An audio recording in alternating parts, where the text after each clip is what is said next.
Hey, hey, welcome to Film Fanatics, three film geeks discussing movies both new and old. My name is Dan. My name is Justin. And I'm Joe. This week, the future belongs to the Mad in Mad Max Fury Road. The Barden Bellas are back in Pitch Perfect 2. Arnold Schwarzenegger plays it serious in Maggie. And in our home media moment, Ask Me Anything. Our triple feature of older films is Frances Ha, listener's choice pick for this month's old classic High and Low, and Oscar-nominated Avalon. The cast of Mad Max is led by one of the Film Fanatics' favorites, Tom Hardy, so we give the man his own top 5 this week as well. So let's tackle Mad Max Fury Road first, and that is with Justin. Stepping in the shoes or boots for Mel Gibson, Tom Hardy plays Max Rokitansky. In a sequel, not a reboot, contrary to popular belief, a man tortured by his past failings until he's captured and imprisoned in a dystopian dictatorship run by the cruel Immortan Joe, played by Hugh Case Byrne. However, when a woman by the name of Imperator Furiosa, played by Charlize Theron, makes off with 5 women enslaved by Joe, a massive chase begins to get her back. From the very beginning of this movie, Mad Max Fury Road floors it on the gas and never lets go. This is something that is going to cause a lot of people to really appreciate this and also drive them insane. Because director George Miller gives audiences this sense of you only know as much as you need to know. We get a little bit about Max's backstory from the beginning, but over the course of the film we get more and more of what's going on, how these characters fit into the story, and it honestly creates a good deal of tension as it goes along. But what I really loved about this movie is it's been thrown around all over the place during the production that it's essentially a 2-hour chase movie, and they're not entirely wrong, but what's really cool about it is how it evolves and how that also shapes the character development of the film. You see it go from a vehicular chase to being on foot to trying to get back into vehicles and on and on and on again. It's really exciting, and it keeps going throughout the entire duration of the film with a pulse-pounding score that's probably the best I've seen thus far this year. Or heard. I stand corrected. I want to give this one another watch to justify an A+. There's some moments where I think logic doesn't entirely make 100% sense, but right now it sits at an extremely well-deserved A. Sounds like a high A. Definitely a high A. I thought about writing it in, but I wasn't sure how well it would be received. We'll miss the high A. No, it is a rare time on this show. In fact, I don't think I've ever said it, but this movie is unlike anything I have ever seen. From the visual component, the design of the vehicles and the characters, the gloriously frantic direction from Miller. Now, I am a newbie to the world of Mad Max. I had hoped to see the original trilogy before watching Fury Road. Didn't really come together, so I went into this completely blind. But impressed would be the understatement of the year. I mean, Justin, you said it. I mean, it steps on the gas right from the get-go. For me, there was no issue with that at all. I don't think that it's that divisive a decision. I think if you're going into a Mad Max movie, that's kind of what you want. But everything works about this movie. Chameleon Theron proves again she's one of the greatest actresses of this generation. Longtime show favorite Hardy does not disappoint here. We're going to do the top 5 of him later. Everyone involved completely embraces this world, and as long as you can get on board too in the audience, you're going to have a hell of a good time. I don't need to see it again. Fury Road is my first A+ of the year, and as a matter of fact, gentlemen, it is the first A+ I have ever given to a new big-budget action film since I started grading 9 years ago. Oh, wow. Now, you showed me RoboCop. I gave that an A+, but obviously that is in retrospect, A+. Yeah. And I don't mean RoboCop 2014, of course. I know what you mean. So, yeah, this is something spectacular. Oh, Joe? wow. I mean, I really can't add anything that you guys already said. I think I'll just say something different. For me, this movie is just filled with so much energy that, I mean, unless you're really not expecting it going in, there's no way you could possibly not be entertained by it. And I like the fact that the story is very simple, and much like the previous Mad Max movies, Max isn't necessarily the main character, but that doesn't really matter. He's kind of there, he keeps the glue together, and I think this movie just has one of the most beautiful visual components. Everything just looks so good, and you get so absorbed into this world, and it feels like genuine Max, but also like all the other movies, it's very different. It stands out, and it is a very unique film, and I thought the performances were great. I loved the score, and I love the heavy atmosphere to the designs of the costumes, and I found out most of this movie was practical effects. It was a big thing they were boasting. Which yeah. blows my mind Yeah. and makes me incredibly happy, because in a day where everybody relies so much on computer-generated imagery... Almost no CGI in the whole... If any. They said very, very little, which just made it even more impressive, just how good it looked and how well it was shot and edited. It was really just an absolutely great time. Really, virtually impossible not to like it. I do sometimes wish there might have been a little bit more, I think, with the dialogue. Like some of the audio issues with that, you couldn't understand what some of the characters were saying. That was one thing I noticed. However, I think that's gone as a staple in almost all of the Mad Max movies. That's true, and to be fair, it's been a while since I've watched the other ones, but I kind of feel like I had a better sense of the story in some of the previous ones, whereas this one, I almost felt like the story was basic and it held together well, but I kind of wanted a little more detail about this culture and this world. Like, just a little more. You get a sense of it, which is fine, but that little bit just prevents me from giving it an A+. So I'm with Justin. For right now, I'm going to resist the urge and give it an A. Okay. Upon retrospect, though, it could easily be an A+, but I do have to think about it and probably see it again, which I'd be happy to do. And the 3D effects were great. Which is rare for me to say. Yeah. But yeah, there were a couple times, I believe, there's a piece of something that, like a grenade that comes towards you, and I jumped a little bit. Like, I never react to 3D stuff. The 3D was excellent, yes. Well, it made good use of the things flying at you thing, but it also made good use of the depth. You know, I feel like 3D goes one of two ways. Like, either it's all about the depth of the picture, or it's throwing things in your face. And this was sort of a nice balance of both, because you did get a few things coming at you, but that wasn't the bulk of it. It wasn't the selling point. Yeah, that wasn't the selling point. It was really more atmospheric than that, which I really liked. I do agree that you don't necessarily get a huge background on the characters, but you get enough. I thought it was fine. So it didn't bother you at all? They told you virtually nothing about No, Max. and as it started, I was thinking like, oh, I wonder, like, what's the purpose of that person, or what are we doing with this? But I sort of threw caution to the wind and just said, you know what, I'm really, really enjoying myself right now, and I'm gonna let the pieces fall where they may. And Justin's right. As it goes on, we do find out, a bit more. We still don't find out everything by a long shot, I would say. No, I mean, it ends, but you're right. You really don't need to. I mean, you get the basics. No, I think the biggest thing this movie presents is probably the most demanding question for Mad Max fans is there a place for Mad Max in the modern day? Oh, absolutely. No, and I just love... I absolutely agree, and I love the fact that it's so energetic while still staying true to, I think, the craziness of Mad Max, but that sense of fun. And and I was just thinking, watching it, like, I just want to go back and watch the old ones. I really want to return to those movies again and do like a marathon sometime. What I really loved about it, though, was the fact that it basically took the best elements of the last three movies, even Thunderdome, which is not as loved as Road Warrior or Mad Max. It's hard to top. Let's just be realistic. True. And sort of combines them into one super movie, which I thought was great. I didn't think about it like that, but you're right. It does kind of combine aspects of all of them and just kind of blow everything up to what modern technology can do. And really, Miller just proves, how versatile of a director he is. Like, he goes back to form, and he hasn't lost it at all. I mean... Yeah, he's truly an amazing director, and it's definitely a passion project. Oh, absolutely! Like, and I have to say, like, I just want to specifically say, just to everybody that worked on this movie, it's just amazing. But the editors of this movie, the editors, cow. Yes. I want to salute them specifically. Some of the greatest stuff I've ever seen. I mean, it was so cool. I cannot say this.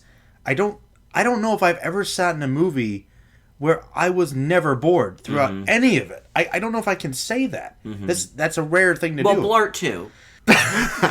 Yes, Blart was... I mean, if we're going to be honest. Yeah, that was an entertaining one, I guess. Not really, but Mad Max just was such a fun time. Yeah, just it was. Pure, fun, escapist entertainment. Well, and one of the guys that we went with, Joe, he chose, like, a particularly, like, almost somber moment to go get a drink.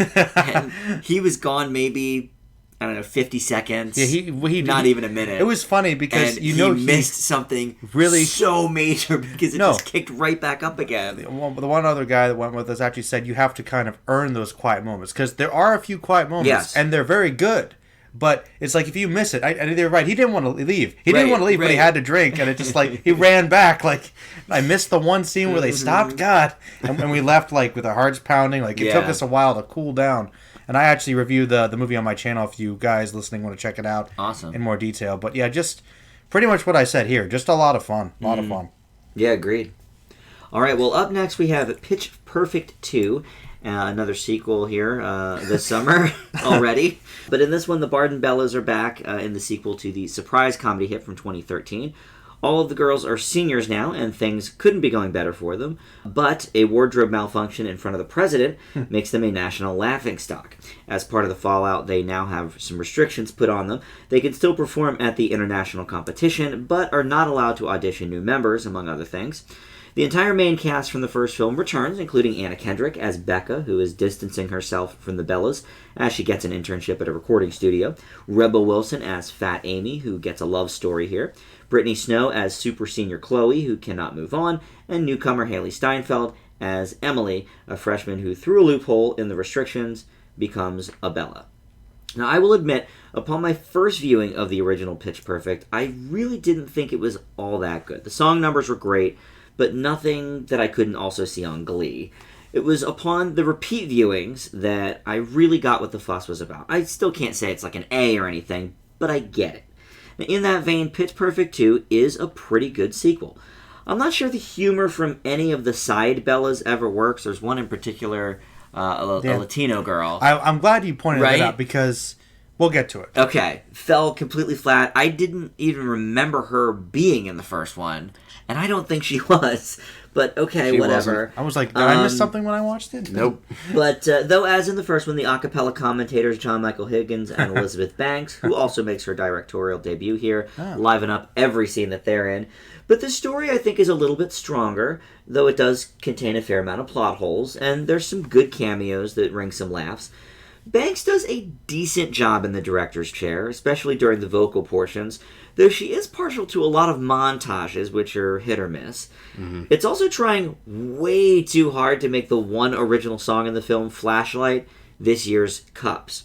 Cups worked because it was such an organic thing that sort of grew from the fan base, so I thought this was a little forced with the Flashlight bit. It's an okay song, but let's not get carried away. We'll talk about it. I am glad that they dropped saying "aka" in front of every fifth word, though. Thank God. That was really grating in the first movie. "Aka," excuse me? I know it was like a big thing with the fan base. I never got that part. But in short, basically, if you like the first movie, you're going to be on board for this. If not, you should probably skip it. I'll give it a B-. Joe? Sounds about right. I did watch the original film in preparation for this. And I'm glad. To my surprise, I actually really did enjoy it. I thought it was a pretty good movie. I think I gave it like a B. I thought it was a pretty solid film. I actually liked the story. That's about where I've ended up on the first one. Is a B. Like it's got a good, solid story. I actually like the characters. I really liked Anna Kendrick in the movie. I thought she did a good job, and the music was really great, which surprised me. And my favorite part of the original film was an even bigger part of this one: the announcers.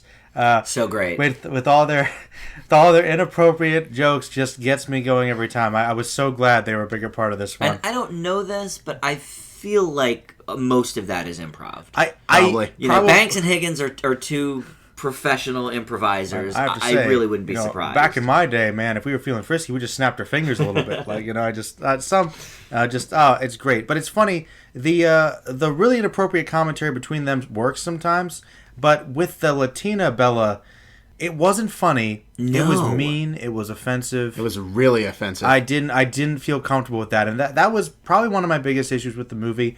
I felt like this movie was fun. It mostly works as a sequel, but I felt like it was incredibly unnecessary. Like there were whole scenes in the movie. Like my favorite part of the movie was with one of our favorite cameos holds a cappella standoff between a bunch of people. Oh yes, that's a very good one. It's probably my favorite part of the movie. but it was totally pointless. Like, okay, this is just to basically kill time Right. to, keep this movie fluffed out. Well, I think because... Everybody loves the riff off from the original. Well, yeah, that's true. And also, I think that there's not really a lot of singing in the middle of the movie. No. There's a lot of story, and most of the vocal performances are obviously the international contest at the end, and then sort of sprinkled in. Some of the montages have them. But the first movie had a lot more singing throughout, so I guess that's why they added that scene. I guess so. And I do like the growth the characters show and their relations with each other. I also really liked the subplot with her working in the studio. I thought there was I did too. There was a scene with A great cameo in there, yeah. There was a great cameo that I thought was also really awesome. I liked seeing him, and it was pretty great. Definitely one of the better cameos. Probably the best since Jackman, actually. Oh, yeah, from Night at the Museum. Yeah, very good. Definitely up there, so look forward to that one. But like I said, overall, it works for the most part. It was fun. But I think my biggest issue with the movie was the final original song. And I get what they're going for and everything. And I'm not going to spoil the ending, though you probably could guess the ending. But the group they're competing against, DSM, I actually liked better. It's a step up effect again, all over again. So I was like, I don't know. The way it turned out, I was like, look, and I know it has to go a certain way, but I really like them. And that's another thing, too. For as big as the stakes are, I'm not entirely sure there was that much tension because they try to build up these guys as villains, and they're not really villainous. They're just kind of cheeky. Yeah. Like, you are very small. Like, that's funny. They're snarky, yeah. They weren't mean. They weren't bad. I'm like, well, so if you win or you lose, whatever, they're cool. I don't know. So this It's not one... like they sabotaged them. No, it was fine. Don't ever bring up that movie. But Well played. basically, it's a little less than the first one. I leave it with a B-. Okay, same as me. Justin, notorious for not wavering on your stance for the first film. Wait, So how did he does not like the first? We were kind of in the same boat on the original. Oh. Originally, Justin sort of stands on his original He grade. just I do not. held on to the hate. Yeah. Well, you're definitely not wrong on that one, Dan. I loathed the original with a passion, but easily the best thing about it for me was Rebel Wilson, who I think is essentially everything I wish Melissa McCarthy was. However, I feel like with the sequel, a lot of the flaws are more or less 2 steps forward and 1 step back. I like that the gross out humor is gone, as well as the aka, but I feel like it also places way too much of an emphasis on Rebel Wilson, basically demanding her to improv nearly half of her lines, and some of which are really funny, and other times not so much. And the story doesn't always quite make sense, I think. Plot holes I was referring to. Yeah, which is a major issue. Though I do gotta admit, I think there's a lot more chemistry with the group this time, though my biggest issue from the first one is still at play here, which is the diversity of the girls, which I feel like is, with noble intent, basically reduces the ethnicities to racial caricatures, particularly with the Latina, who is beyond disturbing and offensive. But it's still fun to watch, and there's more than a couple good song numbers, even though I'm fairly confident Flashlight's more than a little overrated. I mean, Dan's not wrong in the whole. They're desperately trying to make it the next Cups. I leave with a B-. Oh, well, that is quite the step up from the first one. I chuckled a lot more with this one than I did with the original. The first one I was fighting to get through. This one I got on board about 20 minutes, half hour in. I never was struggling with the first one. I just thought the first one... I kind of thought the first one was trying too hard to be... I agree. Clever, and I didn't laugh as much probably as I did with this one. But I do admit that both Rebel Wilson and Anna Kendrick, I think, I like both of them, and I like them together. The one scene they had where they were in their room, I thought really was moving for the characters. And it was funny. Yeah, it was funny. You know, we got to know Fat Amy a little bit more from that scene. I liked the seeing some of the other groups at the international competition. That was pretty cool. But it does sort of have the same issue that Glee had, which is that it's hard to find top-notch singers who can also act and be funny. And so as a result, you're seeing some of these, competitions in the movie or, on Glee, and it's like, well, these guys are good. Like kind of what you said, Joe, about, the difference between DSM and the Bellas. Like, well, they're good, but are they really amazing enough to be in this international competition? I didn't think so. I would say no. You know, so that in itself is sort of a little bit of a DSM. not problem, but I don't know, a little bit of a minor complaint. I mean, I loved it. I was But- like, their presentation was good. I mean, it was basically like Rammstein fused with a cappella. More or less, Your yeah. favorite two things. Now, I was just like, yes. So I was like, I'm actually kind of down with this. This is pretty cool. Neither of you mentioned Banks' directing here. Justin, what'd you think? It's definitely on the rough side, but I think she has a lot of talent. I think she builds up on it in terms of directing comedy films. I think she will get good. Okay. I thought it was pretty well shot, put together. I didn't think it was anything amazing, but it flowed pretty well. Mm-hmm. I think she just a couple of times she relied on like sort of like hokey, like the one scene where there's like 8, 9 different boxes of what all the girls were doing, like when they were doing their first. That's not clever. That's just tryout really stuff. confusing. Yeah, it's like you don't know where to look. It's just That was true because I was thinking. I think the thing at the top was the most interesting thing, but that's just kind of where my eyes went. I sort of was right in the center, so I was watching. I think it was Fat Amy. Yeah, I think so. I know what you're talking about. Yeah, that was hard to focus on. But then I liked the thing. montage when they were at the camp. Yeah, I thought that was all right. camp was pretty good sequence. I thought it was about as good as the first one. I think fans of the first one will enjoy this. Absolutely, And as Justin's proof, maybe non-fans of the first one will enjoy this one. possibly. Yeah. All right, well, up next we've got Arnold Schwarzenegger going dramatic in Maggie, and that's going to be with Joe.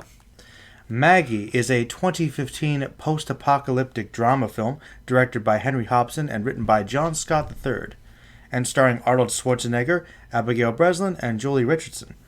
The film was a dramatic departure for Schwarzenegger, who is more known for his action roles generally. A teenage girl named Maggie, obviously, played by Breslin, in the Midwest becomes infected by an outbreak of a disease that slowly turns the infected into cannibalistic zombies. During her transformation, her loving father, Schwarzenegger, stays by her side. He resists sending her into quarantine despite everyone around him insisting she is beyond saving. I think this movie tries a little too hard to be artsy sometimes. It's a little heavy-handed in the symbolism. But when it does certain scenes right, it does them very well. But I think that's primarily because of the acting.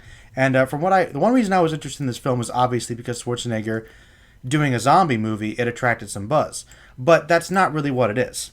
The movie is pretty much an allegory about death and disease and having to deal with that tough situation, which I think is pretty smart, which kind of means the whole zombie hook is kind of pointless.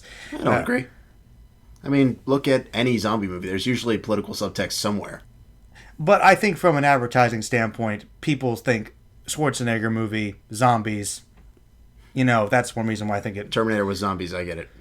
Exactly. And I'm not necessarily saying that it didn't work for me. I was okay with the zombie backdrop, but it's not really a zombie film. It's a drama film, and I think people go into that will be thinking, whoa, Schwarzenegger zombie movie?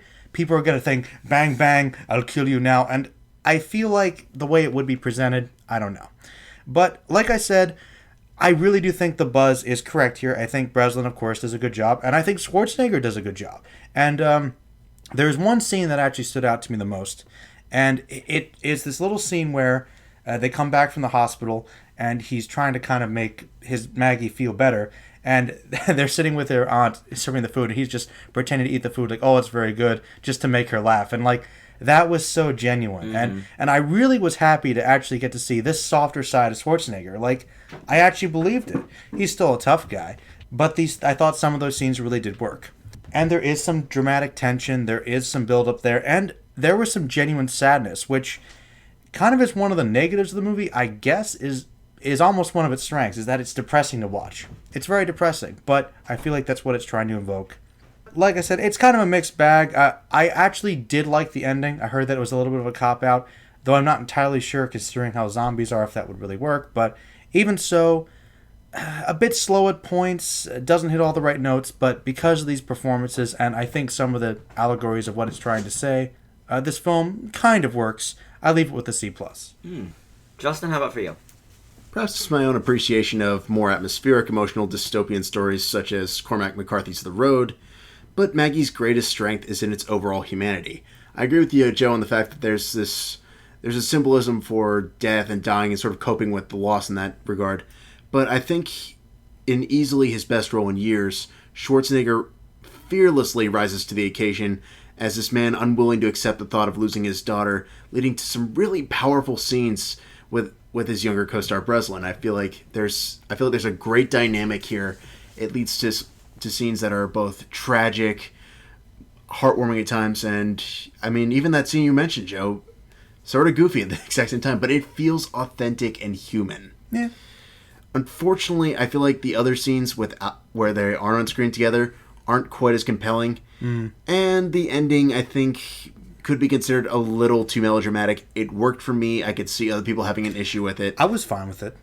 But I think Maggie continues to show the underrated range Schwarzenegger has as an actor that he does not get enough credit for. I leave Maggie with a B+. Wow. Damn. Okay.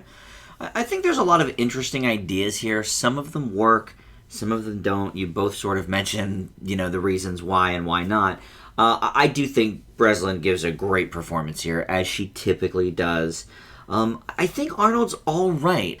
I mean, I've seen him do certain dramatic flourishes before. I think we all have. I mean, even in a movie like The Last Stand, which is a pretty action-oriented movie, he gets to stretch his dramatic chops a little bit. Yeah. But look, it doesn't help here that the subject matter is zombies. It's a little bit hard to take it as a, point-blank, dramatic performance.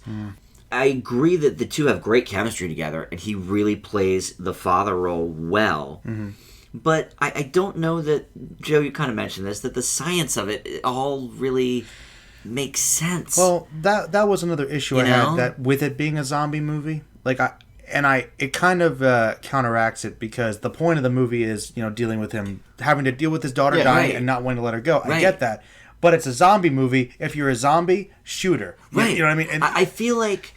that's the problem. Like, she's gone. And all the doctors are like, do it. And but it's still his daughter. I know, but I've seen, pretty much every other zombie movie ever. Like, I'm sorry, bam. It's kind of the... This is sort of generally accepted thing. Silly comparison. But this is a movie we did not discuss on the show. I watched it on my own. Justin, I think you may have also seen it. But it's a comedy called Life After Beth. Yes. In which Aubrey Plaza dies and then comes back as a zombie. Yep. And the whole family is trying to make her not aware that she's a zombie, so they're trying to keep her alive. And it reminded me, this silliness of trying to keep your daughter alive when she's clearly a zombie is just, it did not hit me the right way. But she's not. But she kind of is. I mean... She's infected, but she's not. But she will become a zombie. But she will become a zombie, and everyone... like Joe said, all the doctors are like, she's, She's going to die. die. They're trying. They are, but I'm like it irritated me, because, they're sending you to treatment. Let's see how you're progressing. You mean progressing closer to being a zombie? Yeah. Can you cure it? No. It's just I guess my point, Justin, is that if we're going to stretch Arnold Schwarzenegger's dramatic chops with Abigail Breslin dying, let's get it away from... Let's do something like, I don't know, a cancer story or something not as obvious as that. I'm just, thinking off the top of my head here, but I just feel like putting it in that context, for me, it wasn't enough for me to take it seriously. So I'm more with Joe on it. I give it a C+. And I honestly can't agree. I feel like the zombie genre has opened itself up to so many different subtexts.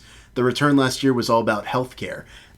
Dawn of the Dead, which actually dealt with people not willing to accept the fact that they were going to lose them. It did not shoot people in the head. It was all about consumerism. It's only because of recent years that the zombie genre has become so goofy and hyperbolic and, Justin, frankly, just an excuse for gore. You're not wrong, but this isn't a zombie movie. It's called a zombie movie. There's zombies vaguely in it, but if you took the zombie component out, it would be a stronger film.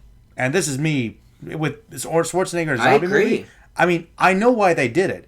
They had and to be honest, if they had done it, I think kind of what Dan said, if Schwarzenegger wants to show his dramatic chops, he does here, but with a other script that's actually separated from the fantasy and all this over-the-top stuff that Schwarzenegger's associated with, it would have worked a lot better for him. That's the main focal point of this movie, to sell it. Really.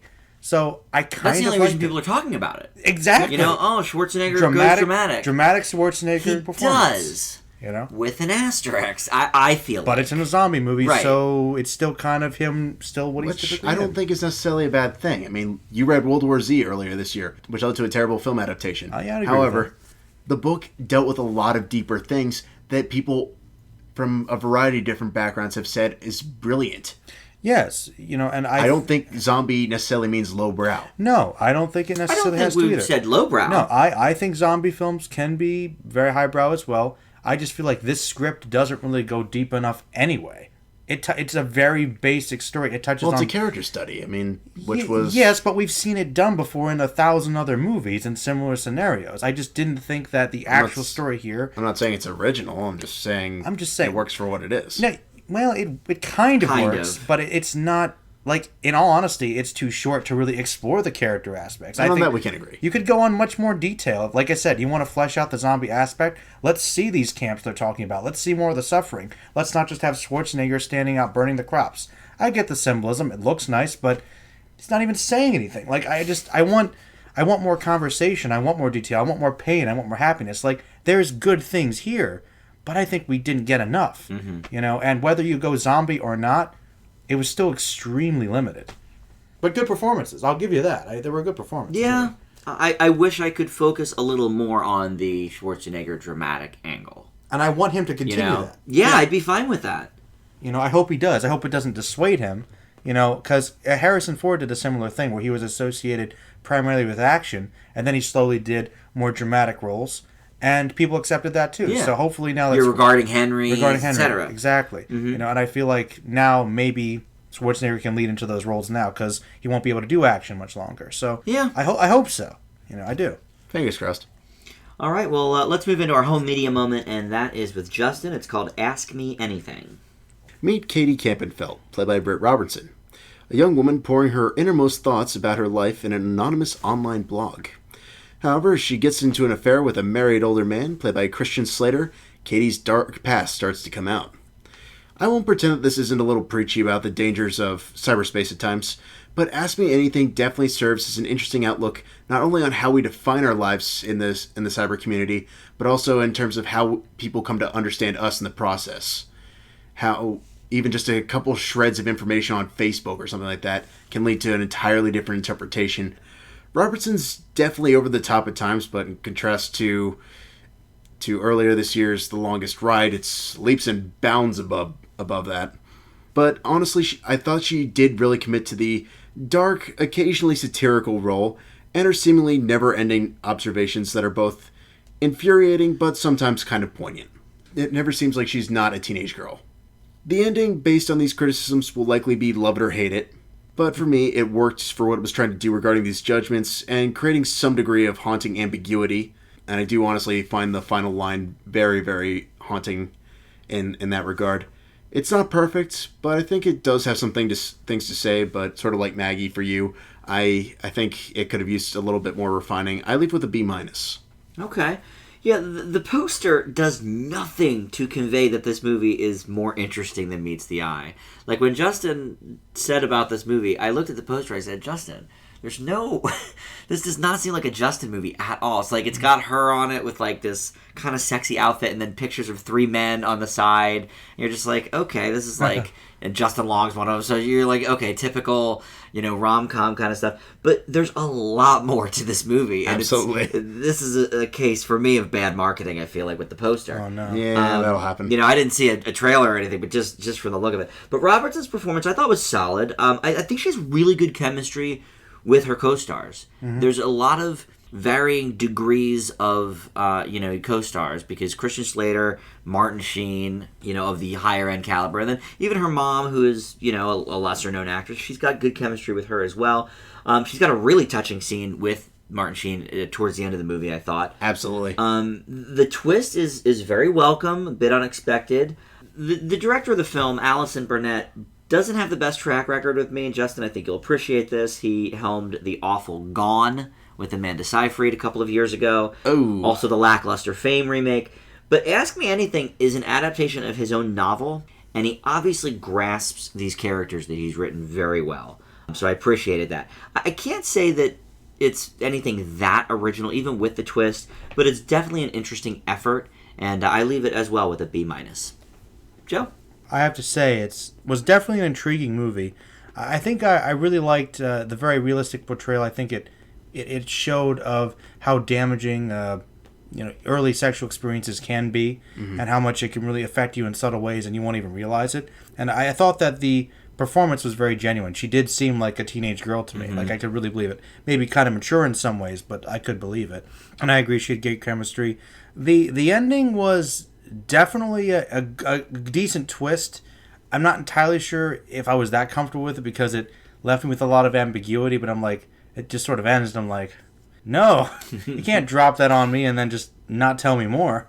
So, I mean, it was kind of a mixed thing for me. But overall, though, I was not bored with it. I was not expecting to like this movie at all, but surprisingly, I enjoyed it. I leave it with a B- as well. Oh, wow. Okay. Yeah, Justin Long's barely in it, by the way. That too. That might have been why I gave it a B-. Well, I don't that's know. true. He had like That's true. 3 scenes or something. Every scene he's in, it goes down a little bit for Justin. Though he was, Then we get Christian Slater and all's right in the Yeah, universe. that's true. a little Christian Slater to bounce things out. And Robert Patrick had a pretty good performance. Oh, Yeah, that's there you go. right. Yeah. It'll be interesting to see what Robertson does next week when Tomorrowland comes out. I mean, that's going to be, other than, I guess, Longest Ride, her first really starring role here. Alongside Clooney, who's obviously one of the greats, one of the heavy hitters. So, but I do agree, she really plays this part as a teenager. I agree, Joe, she seems a little more mature in spots, but at the same time, she's lived a bit. She's had some things happen to her, so I think you can kind of understand that. Oh, yeah. A little bit. Absolutely. You said you thought the final line was haunting, and I agree. Did you agree with the statement? Because I didn't know if I quite did. Yeah, I was a little on the fence about it. Because It was interesting, though. I mean, I liked it. Like, I guess her portrayal of, like, what was expected and how other people reacted to it. But I was like, I don't know if I quite agree with that statement. Well, you're the bigger online personality than probably Dan or I, but... I mean, to be fair, based upon blogging, I usually don't get that personal. But generally speaking, if you have fans, you're going to have haters. But It's true. But in my experience, generally if people keep coming to you week after week, they like something that you do. Yeah. So, yeah, you're going to have a couple people that latch on to hate on you, but they're the minority by usually far. a massive margin. Yeah. So there might be creeps out there, but actually she's probably When you're posting what she is, though. I know, but... Yeah, she's a lot more raw, in her postings than certainly we are on the show. Yeah, but people probably would have some interest in following her and wouldn't want to, do something super bad to her, I'd imagine. But I don't know. There's always possibilities. I thought that was a little extreme, but then again, this is coming from, what the mother says. So Yeah, that's true, too. unique perspective. In a lot of ways, I felt like what she was saying was sort of where they were trying to take Jennifer Garner's character in Men, Women, and Children, where we were supposed to feel sympathy for her, and at the end I just wanted to see her get hit by an oncoming vehicle. I didn't feel that way, though. I didn't want her to end up, going a negative way. I actually kind of wanted to see her kind of get past her problems, and they kind of almost imply that it didn't work out that way at all, and which I didn't like that, to be honest. It's ambiguous, but it's definitely leaning a certain way, I think. So I didn't like that. I think the general point of the film is the internet's dangerous, but it doesn't necessarily have to be if you're watching your back. Yeah, it could be dangerous, but it's funny. All the people in her real life and from her own personal decisions were more dangerous. Her online blog was what kept her going. Right. So I don't know if that quite gelled with the message they were trying to convey. I thought it was a little left field, to be honest. Yeah, like the blog was sort of the only thing that kept her, I guess, quote unquote, sane. Given the circumstances. Given her circumstances. So I don't know. I think it's very interesting. All right, well, let's move it into our top 5. And this week we focus on the pretty short so far career of Tom Hardy. He's really only come into prominence in the last maybe 3 or 4 years. Obviously, Joe knows him from one of his early roles in a Star Trek film. So let's tackle the top 5 Tom Hardy performances. Joe, we'll start with you. Number 5 is Max from Mad Max Fury Road. I mean, fairly basic performance, but I think he does a good job of emulating Mel Gibson while still making the character his own. And he just had a lot of fun with it. He was intimidating. He was good. I just thought he did a lot of great subtle things with this character.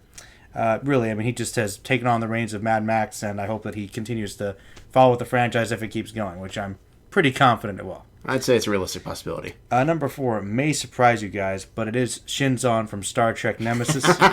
Because as many problems as this movie does have, he does play a pretty conniving, convincing, awesome villain. He just kind of hams it up, and he's just really slimy. And you know what?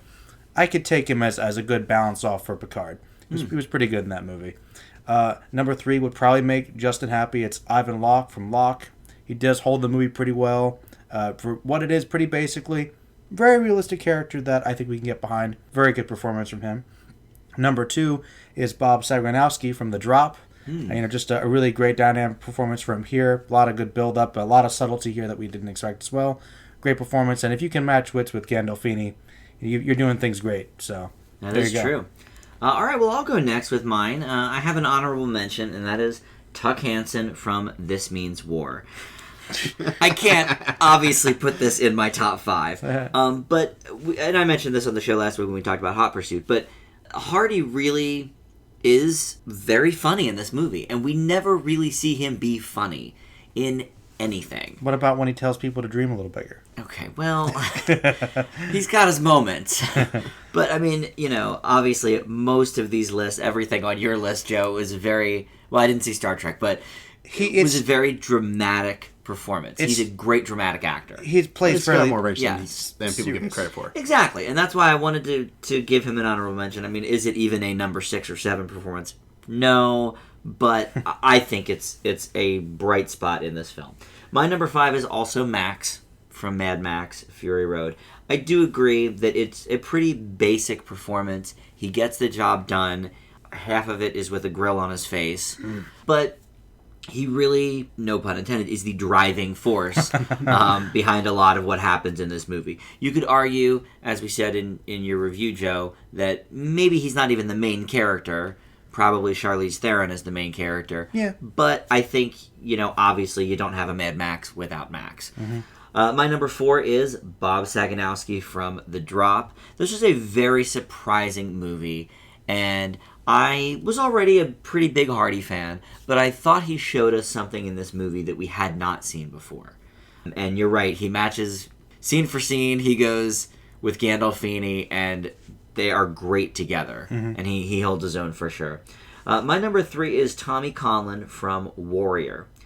This was a really surprising movie because I didn't know if I was going to like it at all. It's about the MMA fighting, but I had already seen Here Comes the Boom, the Kevin James movie, so I figured, well, it can't be worse than that, so I'll give it a go. And obviously, it goes in a different direction. But a couple of my favorite guys. You've got Tom Hardy, and then you've got Timothy Green's father in it. Joel Edgerton, yeah. And Joel Edgerton. And they both are great in it, and boy, Hardy got cut up for this role. Joe, I don't know if you've seen it. No, I never did. Justin, I assume you have. Oh, I have. Yeah. He got shredded. He got shredded for this movie. He looks great, and it's a very, very physically demanding performance. I would say probably his most. My number 2 is Ivan Locke from Locke. I am the person on the show who didn't give it an A+ and love it to death. Joe, I give it an A-. All right, you get my point. Point is, I gave it like a B or B-. The point is, he carries the movie on his back. He's the only person basically in it, and he does a fantastic job. I have never spoken about his performance in a negative light about this movie. Justin? All right. Well, I'm going to kick mine off with an honorable mention as well, and that's going to be Forrest Bondurant for Lawless. I think it's a fun character, and I think it adds a lot of dimensionality to Lawless. But I also think the mumble, which we saw a little bit in Dark Knight Rises, does get in the way of it, which is why I didn't feel like it was appropriate to get it on this list. Number 5, Ernst, Inception.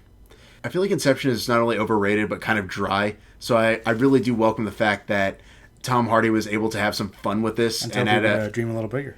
Dream a little bigger, darling. Yes, and have a good time with it, and keep the film lively in some of the more tense moments. I feel like without him, it would have suffered even more so. My number 4 is Tommy Conlon, Warrior. It's not the perfect movie, but there's so much going with these two characters. There's a great back and forth that ultimately leads to a great conflict. He's a really fleshed out perspective of a military veteran. I love the way he goes into it and how people receive him as a fighter, which I thought was really interesting and adds to a great final climax. Number 3 is Bob Saganowski, The Drop. Oh, yeah. Now, I feel like The Drop is one of those movies last year that just did not get as much love as it should have. Both Hardy and Gandolfini gave really, really great performances. Hardy just plays off of him fearlessly without missing a beat, adding in all these great moments, scenes with the puppy. Yeah, the puppy was great. Great stuff. That's true. What do I do with the dog? What do I do with the dog? But it doesn't interfere with the deeper gangster story as well, which I thought was really cool. And my number 2 is Max Rockatansky, Mad Max Fury Road. Now, I was following the possibility of Mad Max 4 for an incredibly long time. Probably since I was like 12 when I first saw Mad Max Beyond Thunderdome. And I was just thinking it was originally going to be an animated movie. I was thinking that was going to be really cool. And they were going to have Mel Gibson voice him and it would work out. Then they scrapped that and they were like, oh, we're going to get a new Max. I'm like, okay, who are you going to get? And all of a sudden they announce, oh, Tom Hardy's the new Max. And all I'm thinking in the back of my head is, yes! Hardy not only makes it his own, but I'd argue he takes it a step further. What I love about Max is it's not always what he's saying, but how he's conveying himself. And he adds such a great presence, even when he's got a grill on his face. Yeah. You know what he's feeling. Absolutely. And he gets you on the edge of your seat, and you can't help but root for him as the film goes along, which is absolutely fantastic. I really hope it gets sequels because he's going to rock Max. I'd imagine it would. Yeah, I would think. All right, Joe, how about your number 1? Well, interestingly, what I did put on my list, Justin, was Forrest Darabont from Lawless. I figured as much. Because, I agree he does mumble a bit, but considering where the film takes place, I think it's pretty genuine. Backwoods. Backwoods, West Virginia or South, something like that. Something like that, something yeah. like, but it's West Virginia sounds right. I think it's like West Virginia, and I thought the accent was perfect. Because I knew he was not at all, I thought he conveyed that pretty well. He just also had a lot of presence. Really fun character. Really loved this movie. I believe, like, first Fanatics film you guys showed me. I think this so. Was before the show we did about 4 months of new classics, and this was the first one that you came to. Yeah, and I really love this movie. I think it's an excellent crime story, and I think it's a fantastic performance from Hardy. Really loved it, and it got me more interested in him afterwards. Yeah. All right. Well, my number 1 is actually also Forrest Bondurant from Lawless. Now, of all the movies on the list, this one is not my favorite. I mean, grade-wise, it's probably towards the bottom on the top 5 here. But this is the movie that made me say, okay, who is this dude? I had seen him in Inception. I had seen him in a couple other things. But Lawless, his performance here is fantastic. The mumble is perfect. It reminded me a lot of Heath Ledger in Brokeback Mountain. Both Australian, I believe, right? I think so, yeah. Right? Yes. Is Tom Hardy Australian? I believe so. Yeah. Much like Mel Gibson. But, appropriate. Yeah, both Australians doing this sort of quote-unquote hick, kind of backwoods. Very rural America. Accent. And it is hard to tell what they're saying sometimes, but guess what? Talk to somebody from that area. It's hard to understand them sometimes. And I thought he just nailed it. He makes this movie for me hook, line, and sinker. So, number 1. Justin? Well, before you go, Justin, I just want to say another reason why I got pushed to my number 1 is I still had him fresh in my mind as Bane, and there was some hatred there. Oh, interesting. And every time you guys ever mention Tom Hardy, it'd be like... You're like, oh, God, Bane. And so I watched this movie, and I'm like, wow, I really, really like him in this. Maybe he doesn't suck. Mm-hmm. And I was like, you know what? I'm a Tom Hardy fan now, so that's the movie. Hey, I blame no one for the stupid accent. No, it's not your fault. Like, think about it. We can't hear what he's saying, so we can't even tell what the performance really is. Right. It's so audio edited and everything. So I legitimately do not blame Tom Hardy for The Dark Knight Rises. I don't blame him either, but still, I can't put him in my top 5. Kind of associated there. But my number one, as to be expected, Ivan Locke. Best movie ever. Shut up. I mean, what can I say? It's a one-man show, but he completely rocks it. I feel like if this movie had gotten more buzz, he would have easily been up for Best Actor. It was a tough year for actors, though. Oh, yeah. There was a lot of good acting performances. There was a lot of stuff going on. Yeah. But easily better than Cooper and American Sniper, but that's irrelevant. Oh, man. So he's got to get it in there. Somebody. Smite me, oh mighty conservatives. Anywho, but I love that he carries this sort of icy demeanor, but also has this genuine need to do the right thing, which I loved of this story, and having this whole motif for choice and looking at past decisions involving his father. I thought it added a lot of character development over the story and leads and really complements his performance overall. I think he did make it very believable in this very human experience. Like, you could see somebody going through the motions like this in a long car ride. It was very, very human. But I do have to ask you, Justin, do you think his performance was better than the fake baby in American Sniper? Because that was a pretty good performance as well. You got me, Joe. Fake baby for the win. All right, well, let's move into our triple feature of older films. We kick it off with our new classic, and this week that is Frances Ha. This is an indie comedy directed by Noah Baumbach, whose new film While We're Young we just reviewed a few weeks ago on the show, to some differing opinions. Baumbach wrote the screenplay for Frances Ha with Greta Gerwig, who stars as Frances Holliday, a 27-year-old Brooklyn dancer who lives with her best friend Sophie, played by Mickey Sumner. But Sophie springs upon Frances that she's moving to Tribeca with another friend, and Frances cannot afford rent there, so she moves to Chinatown and spends much of the movie traveling and trying to find herself after feeling betrayed by her best friend. Much like in While We're Young, Adam Driver co-stars. Now, much discussion has been had off-air about this movie ever since Justin and I reviewed it in 2013, a lot of it surrounding the fact that Criterion had chosen this film for their prestigious DVD series. Among Armageddon. And The Rock. Some greats. While I gave it a B+, I did not think it deserved such an honor. But I do have to say, though, I appreciated it a little bit more on the second go-around. Now, I think it being black and white is kind of pretentious and too hipster, but Gerwig really gives the only performance of hers that hasn't grated on me, and that's because this character is so real. The quarter-life crisis is a thing. Frances is going through it in full force here. Her strained relationships to everyone, her jealousy of her former best friend doing so well. It all works, and I actually bumped Frances Ha up to an A-. Justin?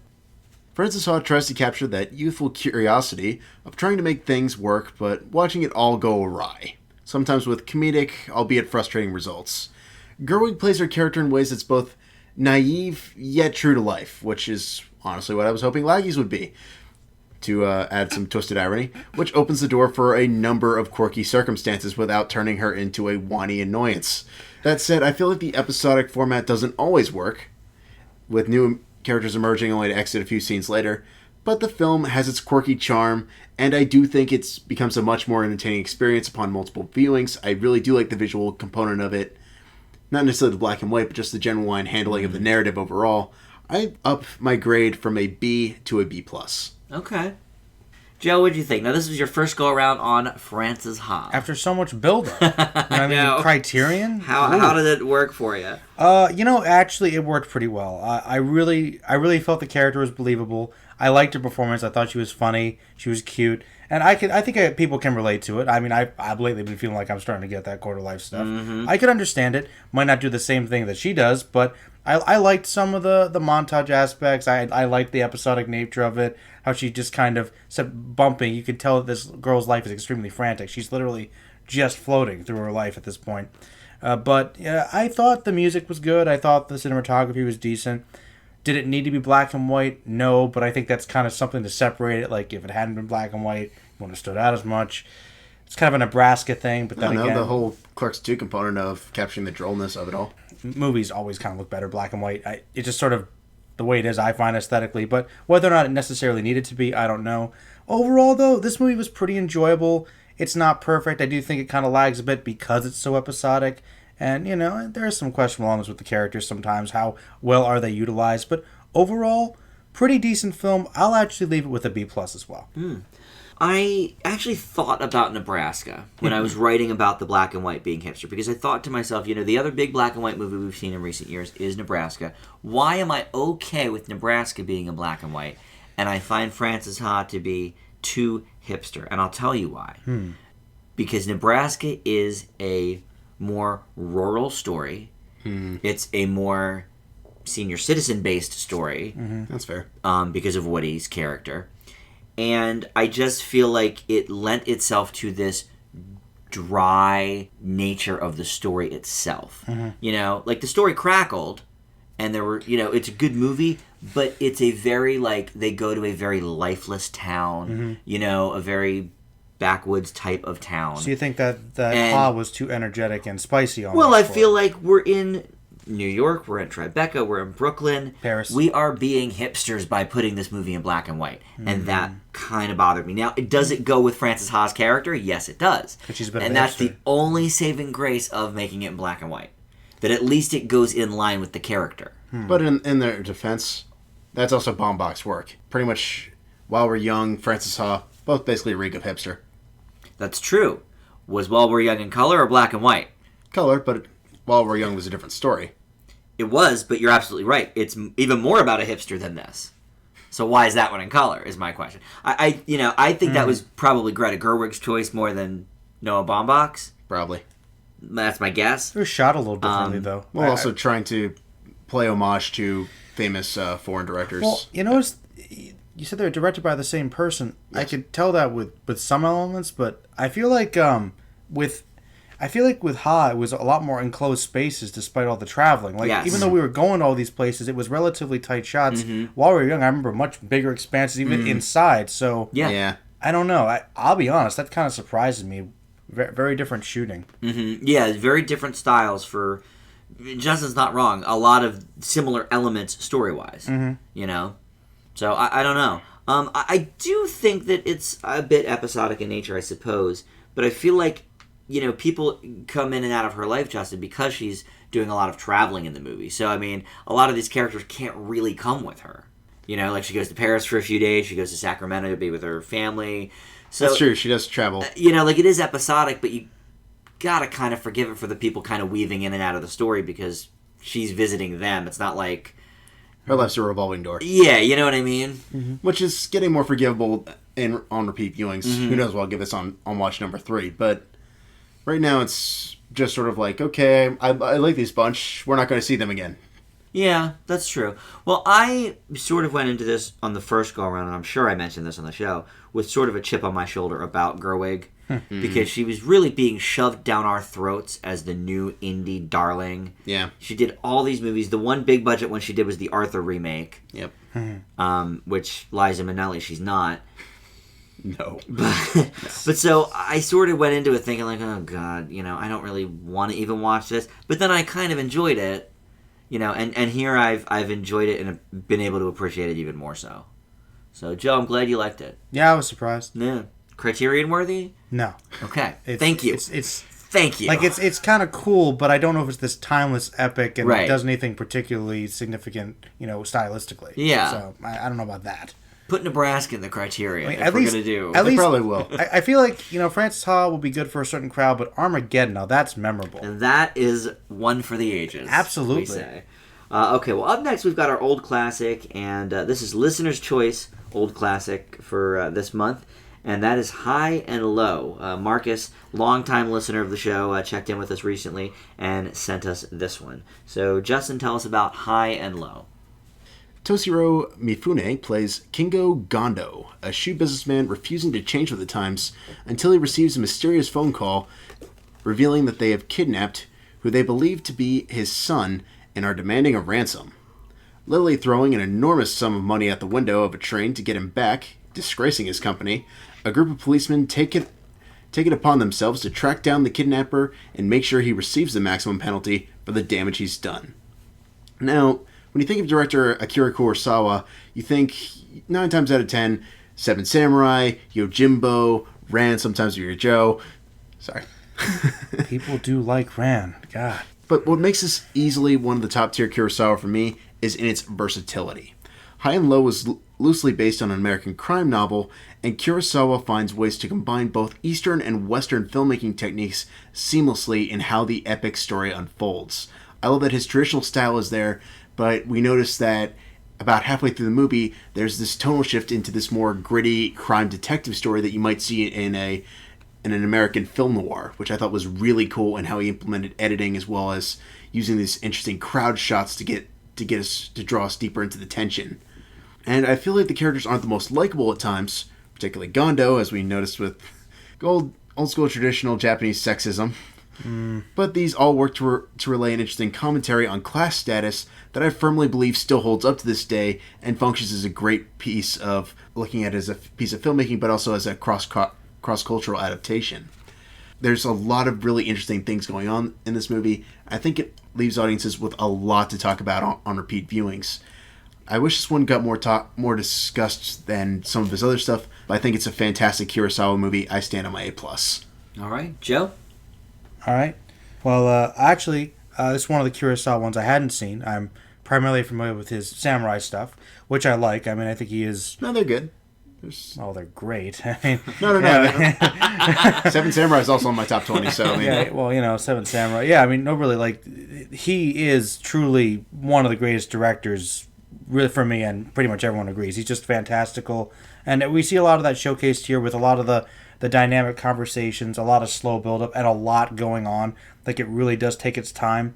But I really do like the fact that it kind of was ahead of its time. It goes to some really dark directions. It has this incredibly layered plot, very well shot, very well edited. You can definitely tell it's a director that's ahead of his time. And there is definitely some cross-cultural stuff. You can see that he does have the blending. And that's one of the cool things about Kurosawa is that his style did impact a lot of stuff over here as well. So, really... the only thing about it I can say, which is kind of negative, is it kind of goes with any Kurosawa movie, which normally I don't care about. It's a little bit long for me. Like, I kind of felt like towards the final wrap-up, they kind of build on more layers, which I felt is interesting because they're exploring so much about the crime dynamic. But I felt like they could have cut a little bit down. But once we get to the ending, it's still a magnificent conclusion. It's an excellent film, and I leave it with an A. Well, this is, first of all, my first Kurosawa film. Not very well versed. I know some of the titles, but I had never seen one, so I really appreciated this pick from Marcus. But this movie is obviously like one of the templates for every police procedural on TV these days. Joe, you mentioned Law & Order as we were watching it. Mm-hmm. And, I mean, back in the 60s when this was out, you had Dragnet and M-Squad and a bunch of others, but nothing that tackled the subject matter quite in this manner or with this kind of intensity. I'm not sure how I feel about the complete shift in story halfway through. Mm-hmm. And Law & Order is a good parallel because, right, they do the sort of split story in this same type of manner. Mm-hmm. But I was probably more invested with the first half than I was the second half. And as such, I do agree, Joe, that it drags on a little bit too long. But I loved the dialogue here. Very, very ahead of its time, certainly with the subject matter. And for my first exposure to Kurosawa, I was definitely impressed. Very intrigued about some of his other work. I don't know how I would feel about the more samurai-related stuff. That's not really my thing as much as a police drama. But I really, really enjoyed this.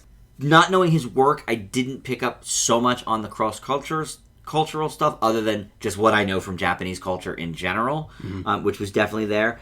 I'm going to leave it with an A-. I think it could have been trimmed down maybe by 10 minutes or so. Yeah, I can see that. A little bit. I think the problem is that he spends so much time with the family, which is, I think, the best part of the movie, that we don't quite get to know the detectives enough. Like, I like the detectives, but once it basically becomes their story, I wasn't as invested, unfortunately. I agree a little bit. I liked them, but I feel like they're personally involved, but it felt more like it was...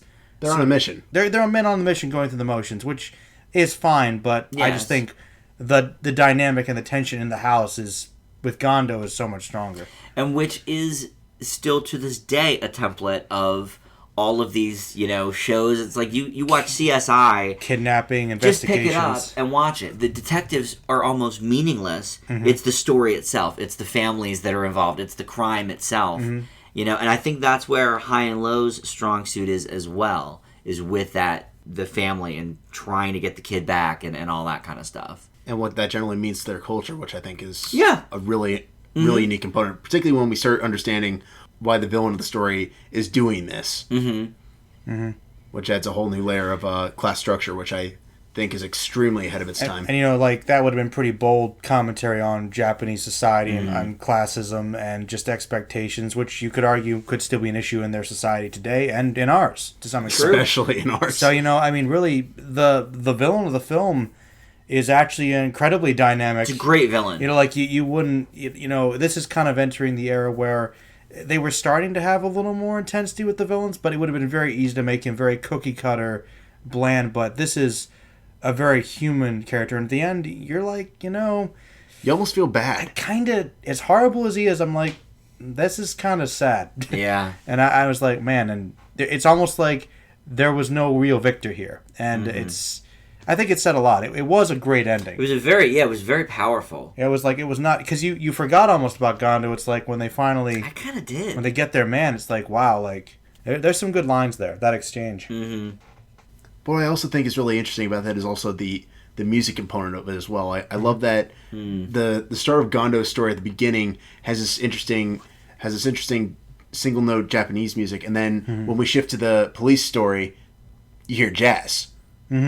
Yeah, that is a good point. And I think that really does show how much he took into consideration what's going to work in this culture and what isn't in that.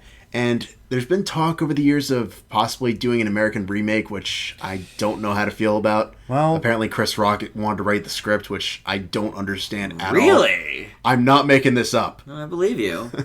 That's very I'm not that bizarre. good. hey, maybe it's in his top 5 as well. maybe. I mean, hey, if he's a fan of the film, great. I don't know. I just hate when they remake classics. Like, some things you don't need to touch. Like, I don't know. I mean, and to be honest, I think when it's a cultural thing, it's a bigger difference. Like, adapting foreign films, right, especially from an Asian culture when the mentality is very different, some things might not translate. How do you feel about Magnificent Seven, Joe? Well, I don't know. Magnificent Seven's okay, but you know I prefer Seven Samurai of course. a lot more. But that's the cross-cultural thing, influencing right, the westerns sure, and whatnot. You know, but you know how I felt about Old Boy. I don't know if they can tackle high and low, so I don't know. But it is what it is. All right. Well, certainly we thank Marcus for the listener's choice, and we'll do another one next month. So if you have an idea for a movie you would like us to review on the show, as long as it's more than 2 years old, we can count it as an old classic. You can comment on our YouTube channel here, or you can join our Facebook group, Film Fanatics with an exclamation point, or tweet us, and that's at Film Fanatics Pod. We're going to close the show with our Oscar A to Z. This one is from 1990. It is called Avalon, and it scored 5 nominations for music, score, cinematography, and costume design. And the one that gets it into our A to Z category, one of the major categories, original screenplay. Joe? Avalon, which would be from the Arthur lore of going to this mystical place of eternal youth and glory, so it's appropriate, I suppose, Avalon being America here. Avalon is a 1990 drama film directed by Barry Levinson, and I don't know much about this, but it's apparently the third in Levinson's semi-autobiographical 4 Baltimore films, set in his hometown during the 40s, 50s, and 60s. That includes Diner, Tin Men, Avalon here, and eventually Liberty Heights. The film explores the themes of Jewish assimilation into American life through immigration. It takes place in the early 50s, and much has happened to the family of the Polish Jewish immigrant Sam Krasinski since he first arrived into America in 1914, which he will mention again and again because it was like the biggest moment of his life, and some really great delivery though every time you talk about it. Like every time they'll cut to him talking about arriving in 1914, you just get just absorbed. Like, wow, you know, the fireworks going off that night. I loved it. And eventually they do settle in Baltimore. There are multiple plot lines that are explored for each generation, mostly focusing around the business that is started by Sam's son and his nephew, played here by Kevin Pollak, and Aidan Quinn, both in very young roles, but do a good job as well. You know, I really thought this was a pleasant surprise. I really enjoyed this movie.